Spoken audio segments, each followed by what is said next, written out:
MVA की बैठक में सीट बंटवारे पर सहमति बनी। सबसे ज्यादा सीटों पर लड़ेगी कांग्रेस। घोषणा आज। महाराष्ट्र विधानसभा चुनाव में अब 1 महीने से भी कम का समय शेष रह गया है, जिसको लेकर राजनीतिक पार्टियों के बीच गर्माहट तेज है। वहीं दूसरी ओर महाविकास अघाड़ी के बीच 4 घंटे से ज्यादा समय तक चली मैराथन मंथन के बाद सीट बंटवारा करीब करीब तय हो गया। मंगलवार की रात शिवसेना यूबीटी के नेता संजय राउत ने इसकी घोषणा करते हुए कहा कि बुधवार को कांग्रेस, एनसीपी, शरद पवार और शिवसेना यूबीटी के शीर्ष नेता मीडिया के सामने सीट बंटवारे की जानकारी देंगे। यूबीटी शिवसेना नेता संजय राउत ने बैठक में सीट बंटवारे को लेकर हुई बातचीत के बारे में कहा कि तीनों दलों के बीच सीट बंटवारे को लेकर यह आखिरी बैठक थी और इसके बाद इस मुद्दे पर अब और कोई बैठक नहीं होगी। उन्होंने कहा कि कांग्रेस और शिवसेना के बीच सीटों के बंटवारे पर पेंच फंसा था, जिसके कारण तीनों दल अपने उम्मीदवारों की सूची नहीं घोषित कर पा रहे थे।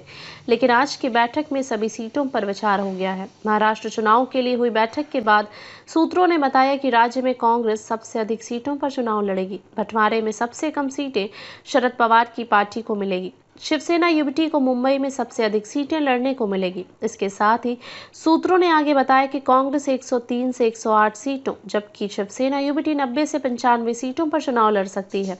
वहीं राकांपा शरद पवार को 80 से 85 सीटें देने पर सहमति बनी है। सपा और आम आदमी पार्टी जैसे अन्य सहयोगियों को 10 से कम सीटों में निपटाया जाएगा। महाराष्ट्र विधानसभा में 288 सीटें हैं। चुनाव में अब 1 महीने से भी कम का समय शेष रह गया है और इसके बावजूद महाविकास अघाड़ी में सीटों का बंटवारा नहीं हो पाने को लेकर सत्तारूढ़ महायुति के नेता लगातार इस पर तंज कस रहे थे।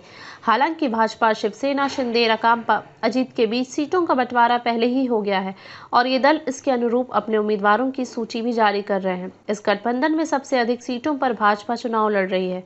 बता दें कि महाराष्ट्र में 288 विधानसभा सीटों पर 20 नवंबर को मतदान और 23 नवंबर को मतगणना होनी है।